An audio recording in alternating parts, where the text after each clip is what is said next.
Hey guys, welcome back to the channel. So today I have a special guest. You might recognize him from the initial videos. We will be talking to Patrick Changor today. Patrick came to Canada a few years ago and I will allow him to share his journey with you guys. So stay tuned. Welcome to Unfiltered Truth, Journey of Canadian Immigrants. Join us every other week where we talk to a new person about their adventure in Canada. Are you interested in coming? Then this is for you. Hi guys, thank you so much, Sanjay, for having me once another time. Yeah, so basically for my journey, so it started back in 2018 when I Mm-hmm. decided to say, okay, I'm gonna move to Canada. So So it hold on. So in 2018, you decided 2018, or was it before? Were no, you it like, was actually before. So it was more like working up towards the move date was actually in 2018, but the whole okay? planning period was like a couple years before that itself. Mm-hmm. So All right. I would say maybe around, I would say, I mean, in my mind that I wanted to move here, maybe Mm-hmm. from back in maybe 2015 or so. 2015. Okay.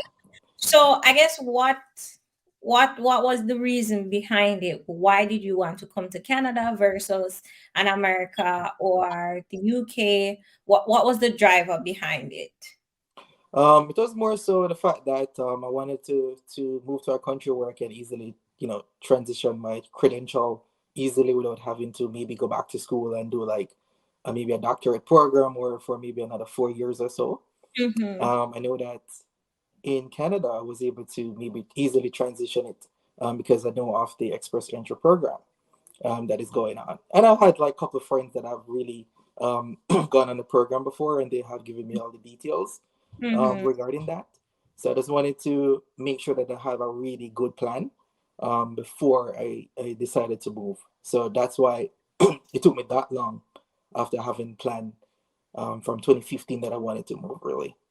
Okay. So what was your perception of Canada? That I guess that's the first thing. What was your perception back then planning? And then we'll talk about what your perceptions are right now.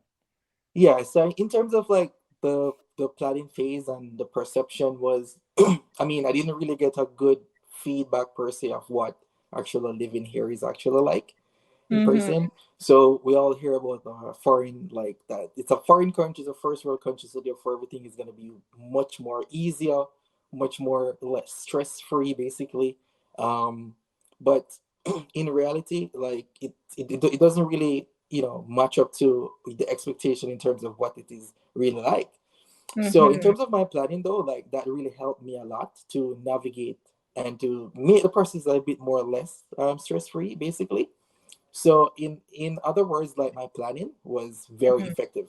Where I know that okay, when I come to Canada, this is what I'm gonna do. So the Mm-hmm. plan was that I'm gonna come here, do a program first. Mm-hmm. So it was a 1 year program I did, and that was enough to give me enough points where I can actually apply through the express entry pathway to becoming a permanent resident. And So I guess a lot of people want to come to Canada, of course, and the school route is like one of the, I would say, most popular way, and it's also probably the faster way to get here. But you said you did a 1 year program. To a lot of people, a 1 year program means a 1 year work permit. And why did you think that you were any special to do a 1 year program and be like, okay, I can get my PR with a 1 year program? What was the, I guess, what was the train of thought behind that of doing a 1 year program? Because I know a lot of persons, they question it like, does it make sense for me? So I wanted to kind of walk us through that process, because you came here as a student, for persons that are wondering. So Patrick came here as a student to do his program, as he mentioned, a 1 year program. But the thought process behind that 1 year program, talk to us about that. And then we'll talk about your transitioning and how that worked out for you. Because, of course, it might not have been easy, whereas it might be easy. So let's talk about that. yeah, so basically the reason why I actually chose a 1 year program was Mm-hmm. that I wanted to do a program that was actually matching up with my background. My background in terms of my career path is actually a pharmacist. So I Mm-hmm. was actually a pharmacist in Jamaica. So I worked, in a pharmacy for like a couple of years and Mm-hmm. worked as a pharmaceutical sales rep as well for a number of years as well. So in the industry. So I Mm-hmm. did something in project management. Project management was actually, a niche field for pharmacists to be in. And you know that you Right. can actually pick up projects in the pharmaceutical industry where, the whole industry is actually evolving and everything is really a project.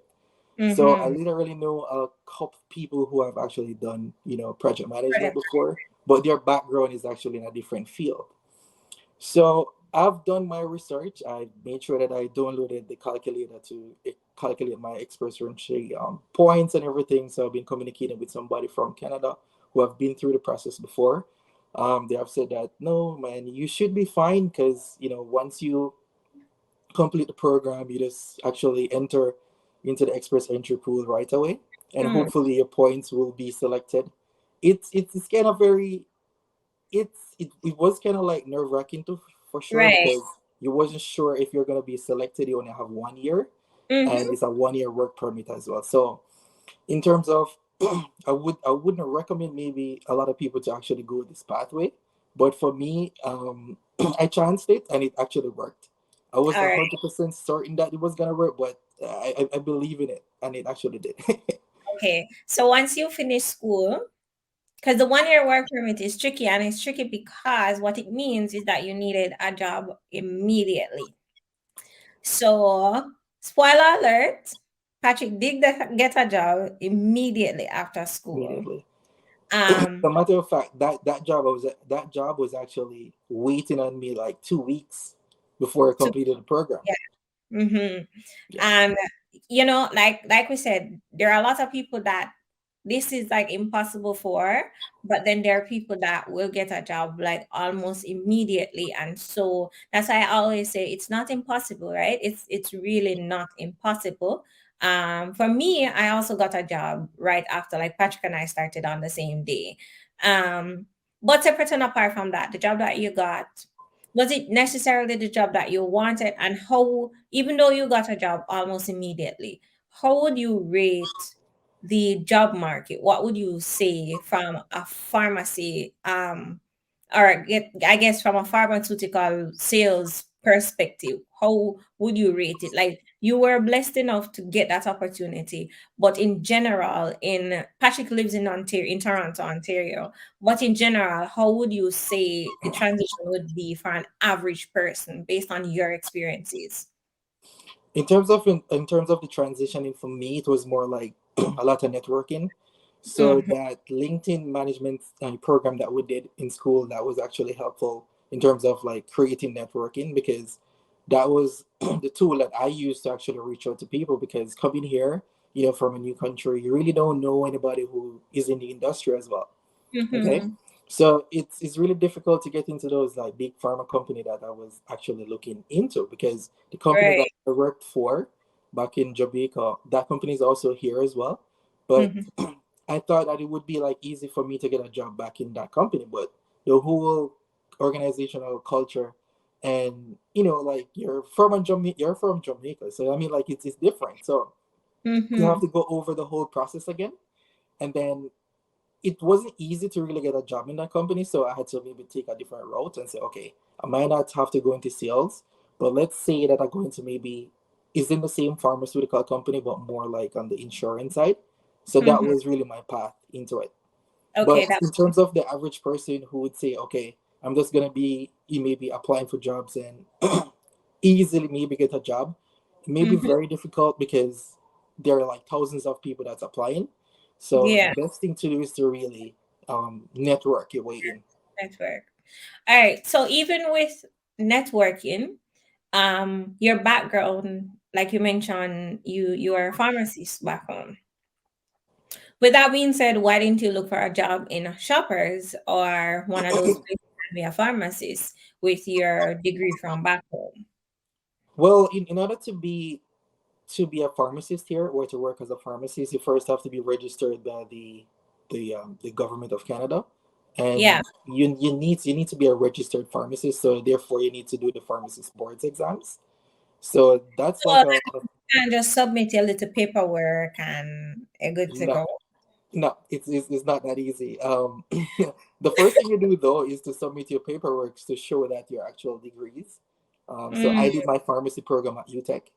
mm-hmm. So you have to submit that to the Pharmacy Examination Board of Canada to for them to assess it to say that okay, these exams are equivalent. So it's like a document evaluation process. That's the first step really, and then after So that, like walk us through it a little bit for persons that are in that field, and even for people that are not, just to know what the Canadian process is like. So you had to, what did you have to submit, and how long did it take for them to assess your like your degree to say, yeah, man, this is good. yeah. So for me, I started the process from back in 2015. So I submitted my documents to the Pharmacy Examination Board here, which is the PEBC. Yes. Oh, Yeah, okay. so I submitted the documents there for them to do the evaluation process to say that okay, it's equivalent. So it didn't take long. I would say maybe about 6 months or so it took. Okay. It depends as well. So you need to submit like your transcript and all your documents from UTech to be sent to the pharmacy examination boards here, and they Mm, will assess it and say, okay, it's actually equivalent to the pharmacy program here. And then mm-hmm, after you have done that, then you have to do the series of exams, which is like three separate exams. Which is the first one is the evaluating exam, then you mm-hmm. have the the qualifying exam, and then there is ASCII exam, which is the one that you like communicate with the patients and so on. So So 3 exams. yeah, it's actually three exams. So it's basically, I guess, like a confirmatory that yes, you are worthy, and yes, your degree is useful. That is correct. So Yes. So this is like a general theme in Canada for a lot of regulated professions. So I'll have more people to kind of talk about their processing, but of course, we wanted to hear more about your journey. definitely. Yeah. So once you complete those 3 exams, let's say, for example, in the off chance that you fail the first one, what happens? So basically, you would have to redo that exam. Mm-hmm, Let's say that you were not successful in the first attempt, you may have to do maybe like a bridging program at one of their universities here. So if you're in mm-hmm, Ontario, you may have to do like a bridging program at University of Toronto.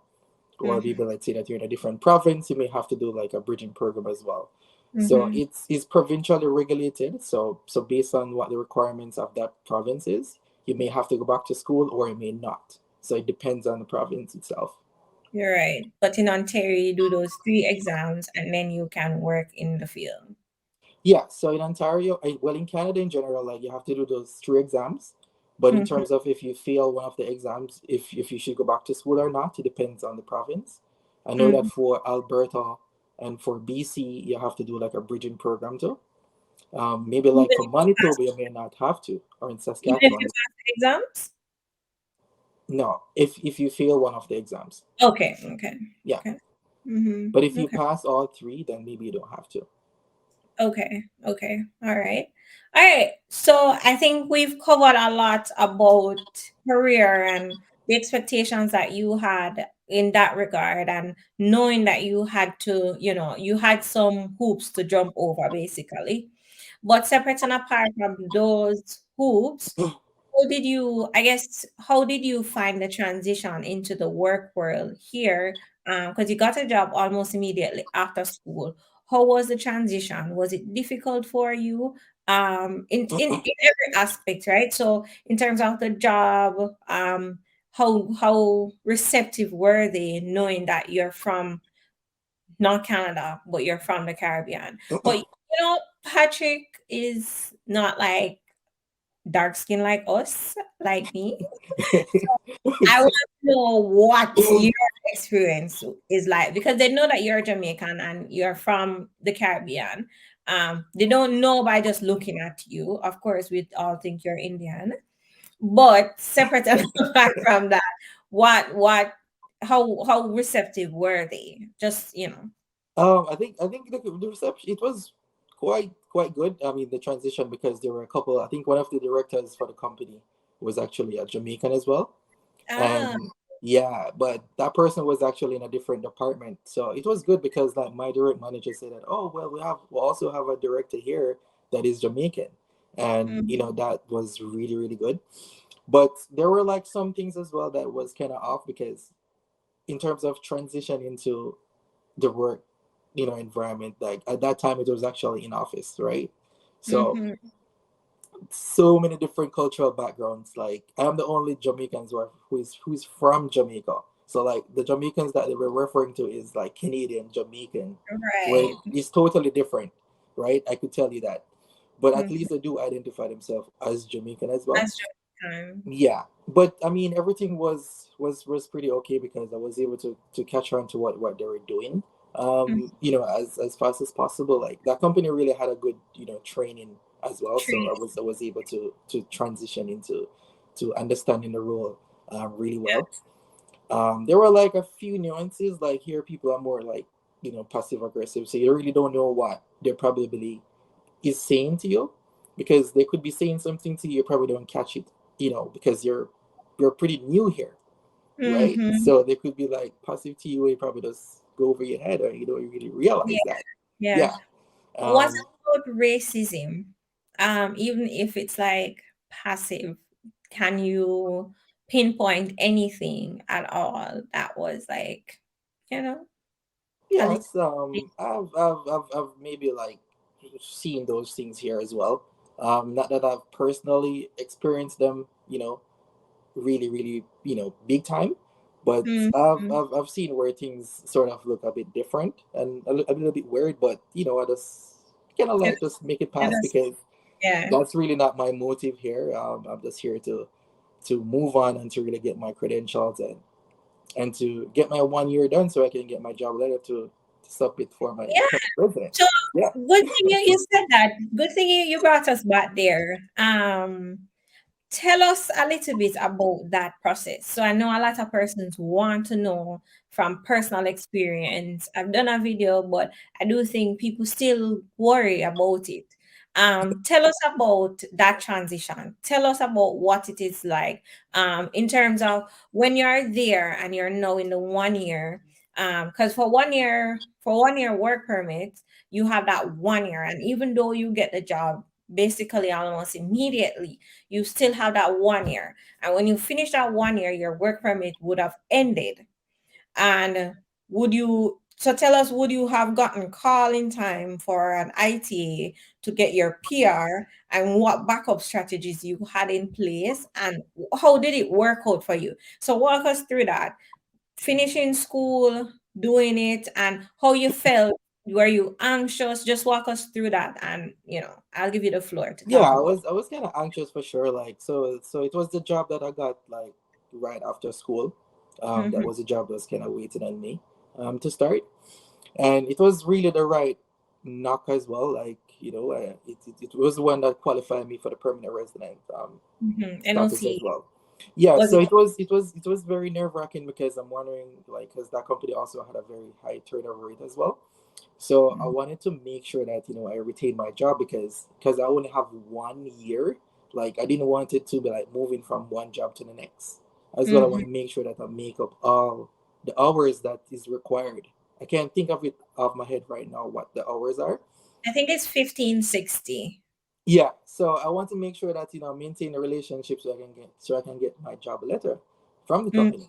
And once I did get that letter, that I worked there for like a year, over a mhm. year, yes, I was able to use that to submit. It was very very nerve wracking for sure. Like I was very How was anxious the about it. process like coming up on that 1 year? And at this point, no, I need that letter. You know that you needed that letter. How did you approach asking for the letter? Did you tell them that, hey, I am, did you tell them that, hey, I have like a work permit and I'm trying to get my PR? How did that play out, and how did you feel asking for the letter? Tell us about that, because the letter is specific. Like you need this, this, this, this. How did that play out? Like what was that like for you? Yeah, so I mean, I tried to, so leading up to all this, I made sure that I build a good relationship with, HR as well. But at the time, it was just one person that was working in the HR. So they were sort of like very familiar with me, even though they were working in a different site, not Yeah. the same building, really. So, in terms of how I draft up the letter, though, I was very direct in terms of what I need to do. So I was very Oh, you straight. were direct. Yeah, I was very direct. Like I told Oh, them my position that I well I have a work permit and I need to apply for my permanent residence, and this letter is required in order for me to get my permanent residence here, and they I were was. quite happy that they were able to help me. So I Oh. got the letter actually the same day. That's funny Yeah. because I did not. Like I I don't know. Maybe somebody can always comment and let me know how they feel about this and how they would approach it or how they approached it.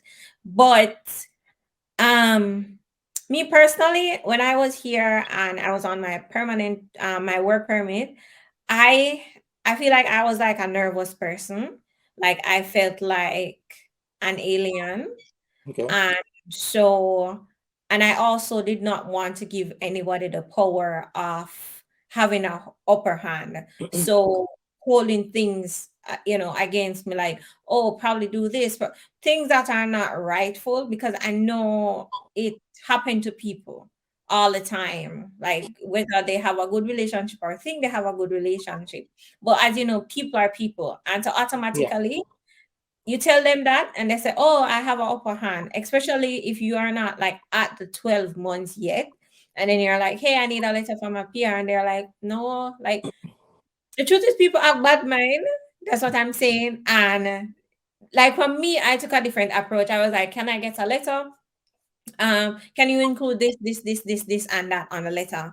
And I just had planned that if I had a whole template already written Mm-hmm. out, and to say, okay, if this come back wrong, I'm just gonna send them mine and be like, hey, this is the format that the place is asking for, and I'm doing business, blah blah blah.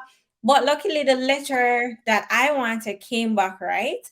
Okay. When my husband requested his letter, we kind of did the same approach with his letter. Like, but the HR for his company was actually nice as well. Like she was Jamaican. Okay. So she was very accommodating because it was in the middle of COVID, and we requested the letter and he told her what, and he was like, yes. And she was like, yes, I'm so happy for you guys. Go ahead, let me know how it turned out. And we got the letter like the same day. However, the letter is missing some stuff, and I asked her to update it, and she updated it and sent it back. But that's just like a off chance, because that person, we know that person is an immigrant and it's our people. So it's like she couldn't just, not be nice to us. It would have just looked too bad. But Definitely. I do think essentially, that saying in Jamaica, puss and dog now we see him Yeah. luck.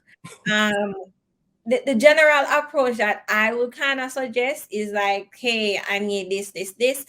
Even if they kind of know that you're on your work permit or whatever, it's just a tactical way of going about it. But it's good to hear from other people, because it's good to hear what it was like for you. Yeah, definitely. As I'm saying, like I was just very straight up, like with what I want, and Mhm. the person was like really happy to sort of give me the letter. It's the same day, even though it didn't meet the requirements of what it's supposed to be. So I wrote it over and sent it back, and they add their And then signature to they it. sign it. Yeah, Okay, yeah. And I feel like that's kind of general. Like that's kind of, they always kind of miss something, because the general letters that they give us, they don't have that, right? So exactly. yeah, yeah, that's a And general thing. you Yeah. know that like the immigration company, they're really looking for specific stuff in there. Yeah, because that lead statement is very important, right? Hmm. Like for it to make sense for the NOC. All right. So now you're at your 12 months. First of all, I know we were counting down because Yeah, Patrick and I were, and Patrick was literally on the countdown. yeah. Patrick was like, Sanjay, 20 more days. And I'm Every week, every week. Patrick Patrick was on the countdown. Because my situation was very tense. Like I didn't have 3 years. I didn't have 3 year work permit. I I'm know, sweet. I know. I had 3 years and Yeah, I was even still tense. I was like literally like counting down the clock because it almost, I don't want to scare anybody and I don't want you to be afraid of it. But for me personally and clearly for Patrick as well, you just kind of feel on edge. You just kind of feel a little unstable. You just kind of feel a little unsettling. And for persons that don't come here as international students, they totally won't understand. They really won't understand this alien feeling and yeah. this feeling on an edge. Like, what if, that what if just keeps lingering, like what if, and Well, even as on your work permit we have OIP, so we're covered, where health is concerned, our companies were giving us benefits, so we were fully covered in that aspect. yeah. um, we were both able to purchase cars. We were living, I don't know, I don't think we were living any different from how we're living now. I just got access to TFSA and RRSP and those kind of investment stuff, Yes. but there was not any restriction. So just for people to know, there was not any restriction on us as people to say, "Oh, you can't do this, you can't do this, you can't do that, you can't do that." I feel like there was not a lot of restriction on us. No, I Uh, don't think so. Like I was able to do everything as well. Right. Yeah. But I feel like it's just the feeling of you're not used to it. And because we have not been traveling outside of our home country, like you have persons that really just go from country to country and they live in a country for 5 years and the next one. And I think Yeah. that's the difference with us because we're not used to it. So the transition was a little bit more nerve-wracking. But like I mentioned, we were literally just counting down the Counting days. down.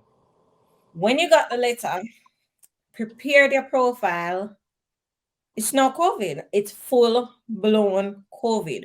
That's What right. were you thinking? Because IT has not promised to nobody at this point. It's no full blown COVID. It was at that point that we needed to submit.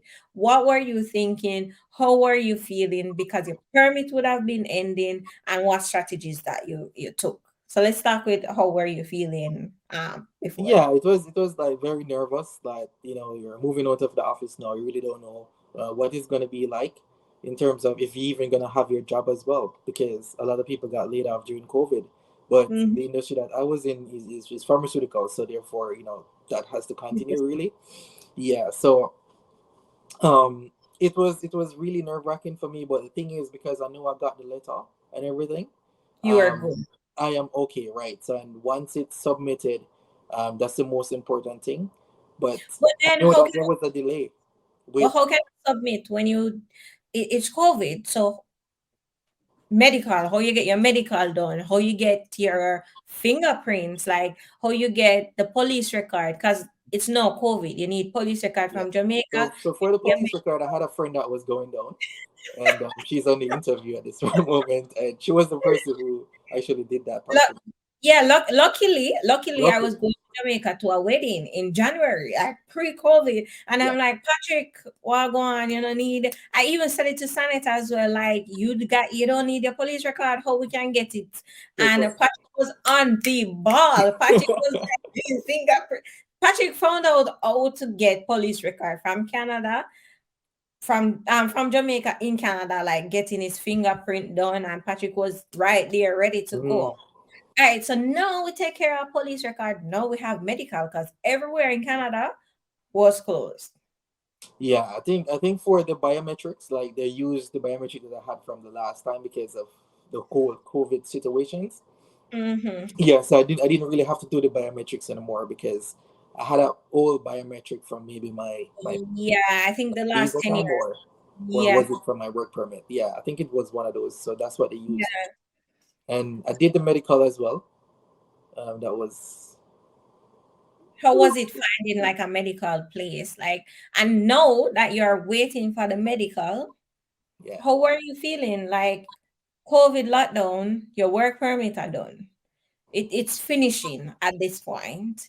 what plans did you have in place? And just kind of tell us, walk us through the dates, if you can remember the dates, because a lot of people would be keen to know when you have a 1 year work permit and you're now to the T, you're to the basically borderline When you have a 1 year permit, it really means that every day really counts. Sometimes when you go to your bed, even the hours really count as well. So you have to calculate every day and make every day count. So you can't really delay on like medical or biometrics or anything Mhm. that needs to be done. You have to be on top of it, right? So I made sure that I'm on top of everything and any documents, any notifications. So like every day I'm checking my emails to see if there's any notification coming from my profile. And if it comes in, I'm actioning it right away. It was very nerve wracking because there was so much uncertainty around COVID. Was it And was it expired before you applied? Did your permit actually yeah, expire? yes, it did expired. It It did did, expire I think it did. Yeah. before your ITA or right on your I think it was ITA. very, very close to it. Very I'm not cool. sure, like in terms of the timeline, what really transpired there, but I feel like no, I just remember now. So it didn't expire yet. It was Yes, just in time for it. It because was you, just in I time. think May, and it would have expired like June. Yeah, exactly. So I had maybe like a month or so. So in the waiting period now, because your permit is gonna expire. Like I said, I just want people to know the real life, because I've said it on the channel, but I think hearing somebody's story, when it expire, you're waiting now for your ITA. What did you do? What did you do? Yeah, so it did expire. I have my application in the express entry pool, so therefore that gave me some leeway in terms of being able to stay here for a while until it actually got called. I'm not sure how long after it takes, but I was just there praying and hoping because there's nothing really much I could do at that point because I made sure Yeah. that all my documentations and everything went in. So it was more just waiting. So when you submit, you got the ITA invitation to apply. You submitted all the documents before your work permit expired, because you get 3 additional months on that work permit. Yes. So when the work permit expired, you continued to work, but wouldn't your SIN have expired at that time? In terms of the sin, I'm not sure how that worked, but I think my sin was quite active though. Um, Is that because you were on the bridging work permit and so I you think so. update? Yes, I was on the bridging work permit because I know I had to apply for that as well. Yeah. So And just to recap that part so that everybody understands. So once you get an ITA invitation to apply and you've submitted your documents, then you can apply for a bridging work permit. And so the bridging work permit allows you to stay in Canada and continue your business until they make a decision on your files. So when Patrick would have gotten that bridging work permit, even though the SIN would have expired, he could have extended his SIN based on the bridging the work bridging. permit, extended his HOIP based on the bridging work permit. So for persons that, that's that part of it kind of confusing to them, then that is how that works. So now you got your PR, you're on your way doing your pharmacy exam. Where are you right now? And how do you just tell me where are you right now, and then I'll ask the next question. Yeah, so I mean, like it's really a process. So I'm almost there in terms of completing the pharmacy registration process. So I'm literally right there at the very end of it, off the road. So almost there. So just Hmm. like a few little things that needs to be done now to kind of finish it up at this point, Awesome. and then I'm gonna be And registered. are you still working with the same company? No, so I'm working at a different company now. I made the transition during COVID. I think it was sometime 2 years back. Yeah, during COVID. So it's the same pharmaceutical companies, Yeah. same kind Did of you make role, but it's a the different transition? company. Did you make the transition before your PR came, or you just decided that you're going to jump ship before the card come? And no, it Before was it was it was after the PR. Oh, it was after the approval. Yeah, You're it like, was I'm after the saying, approval. I'm staying, I'm staying. But you can move. Like you could have changed, just Yeah, I could have just changed. Like I wasn't bonded to any company yeah. at the So time. initially at the start of the interview, you kind of said, at the start of the discussion, let's say a discussion, at the start of the discussion, you said your perception of Canada was that it's a land of opportunities. You can use your credentials and, just kind of have them quickly look at it, and you transition easily. What are your thoughts? No. And not just career wise, but like living on a whole, in comparison to home, which is Jamaica, in terms of renting, living Mhm. expenses, career projection. What's the flip side of now being here? And I think this part is a part that we can have some discussions about, because this is a part that a lot of people would like to know. And this is also one of the reasons why I started this series, to kind of show people the flip side. This is what we think. This is what Patrick thought. The land of opportunities, it's gonna be easier. And Mark, Patrick, you were somewhat comfortable back home, right? Yeah, definitely. In Jamaica, like, you had your car, you had your stuff. But let's talk about the perception. No, on the flip side, you've been here for a while, you've gone through school, you've gone through the whole process. How do you feel now? Okay, so like when I came here, like initially I gave myself 5 years and I said, okay, I need to, be able to be at where I am or where I want to be within 5 years. It's I'm still within that 5 year, period right now. Almost there, but definitely I can see the work in progress, right? So initially what I thought was that, once you come here within a year or 2 years, then that's when you're gonna be start making money and start living the life that the foreign people think that okay, you're coming to a foreign country, therefore you're gonna be start making money, you're gonna buy a house, you're gonna have a lavish car and everything, all that bling and everything, right? But for me, it didn't really work out that way, initially, because I know that the journey for me is gonna be a lot of schooling. Mm. It's going to be a lot of like study and get all those credentials in. That's why I made sure that it's going to take me up to 5 years before I can actually start doing those things. So I can see it incrementally happening eventually, but you just literally have to put in the groundwork into it. It is not a country where as you come here, you're just going to start making it right away. Like there's a whole lot of investing you have to put into the country itself and into you to really get to where you want to be.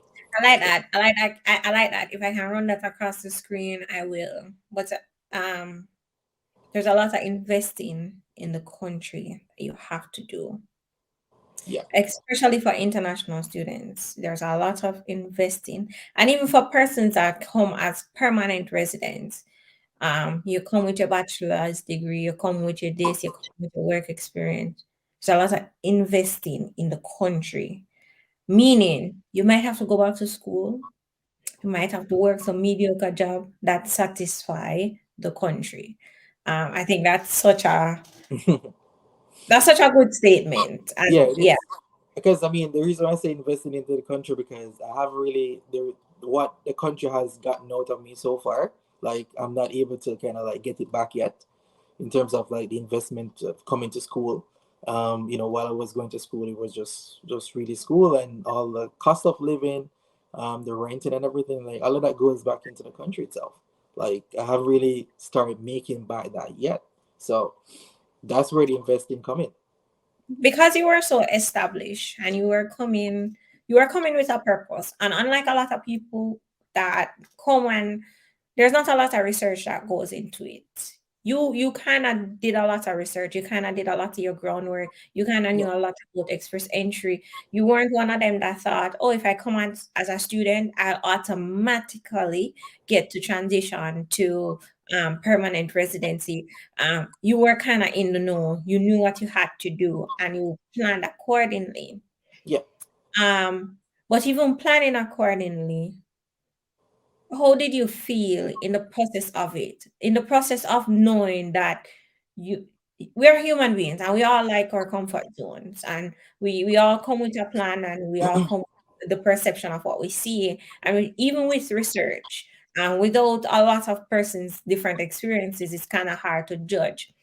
But during your come up, And we call that back in Jamaica, like, meaning you're coming up to the level that you want to come up to. So during your come up, which is from you start school coming to this very point, how, I guess, how did you feel? How did you feel knowing that you gone a UTech already, you did your bachelor's degree, you did your thing, you were very accomplished, you had your money, you had your savings, you had a lot of stuff, and material things don't really matter. But as human beings, leaving our comfort zone, we automatically gonna feel away. Like, I can't explain how I felt after, but talk about the feeling. Like, I don't know if it's gone for you, because but how was that, like, in that time, how you feel, like, how were you Yeah, I feeling? mean, like there were days when, or the multiple times, you actually wonder if you really made the right decision, of coming here, because you were like financially stable back in your home country. You was working for like a really good company. Like some people, migration, situation is quite different. Like some people move for like a greater opportunities, right? Some people, maybe their family maybe file for them. Mm-hmm. In my case, I really had a good job there and everything, and I wanted to transition into having like a better job as well. So for me, it was sort of difficult because I think that maybe at the beginning stage, it was more like a step down instead Mm. of like stepping up. Because for some people, it would be like once you come to the country, it's going to be a step up, Yeah. compared to where you're coming from. But for me, initially, it was like a step down. And, that sort of have a little impact on me as well. And, I was kind of like trying to reassure myself that it is more like a investing. Like you literally have to kind of step back a little in order to really make yourself and to propel yourself Yeah. further. So Mm-hmm. there were times when I say, "Oh, I had my own apartment, I had my own car, and everything." Like here, when you come here, you have to maybe start taking the bus at first. You Yeah. know what I mean? Before you can even afford to buy a car, because you have to build up your credit. You have to get your driver's license again all over. It's like your life just reset. It's just Like a full coming from reset. like a hundred, and then you go back down to zero. That can really have a big impact Yeah. on your on you. And if you're Yeah. not mentally strong, it can really affect you. So Yeah.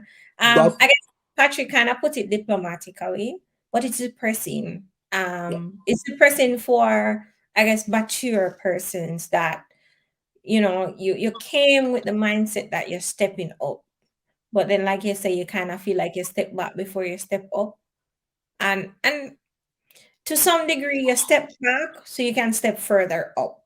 I that's would say it's yeah. just a longer process than we anticipate, and that a lot of people think it is. Would that be a fair statement?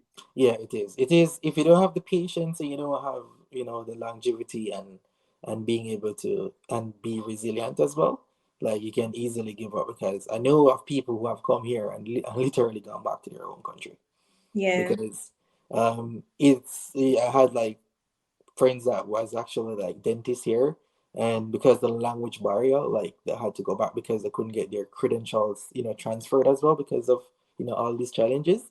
So yeah, it's kind of tough. Like it's not as great as how it's put out there. Like I've seen it on social media many times. Like Canada need 500,000 workers, but it's there to kind of grab your attention. But the thing is, it doesn't really show the growing work and how difficult it can be for people. yeah. And then 500 workers in what capacity? It could just be 500 workers for Amazon warehouse. It That's literally correct. Yeah, be 500 workers for UPS. And it could not be 500 engineers, 500 pharmacists. And even if they want those people, it does take at least a year, 2 years for us to get to that point, just with the whole assessment and everything. Um, Final thoughts, Patrick. What would you say to persons that want to come to Canada? What would you say about Canada, and what would you encourage them about the journey?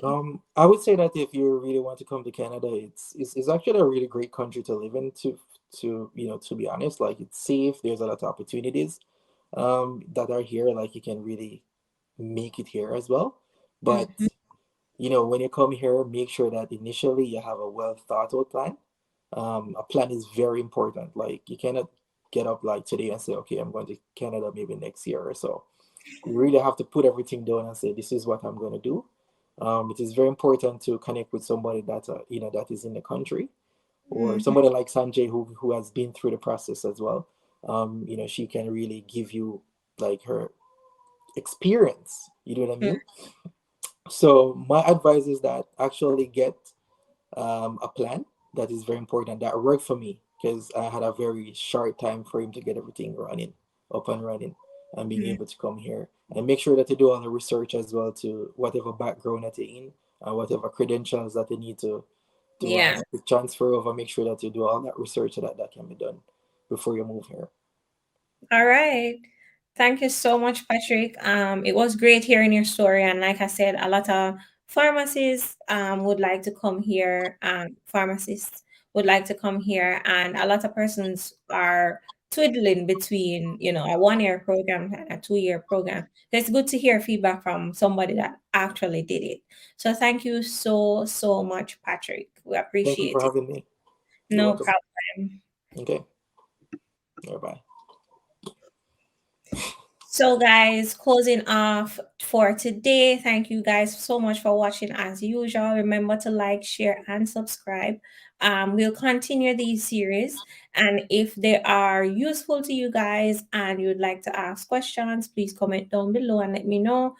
We are thinking of doing these sessions live to give people the access to the speakers to ask questions and to help you to plan for your journey in Canada. So stay tuned for more.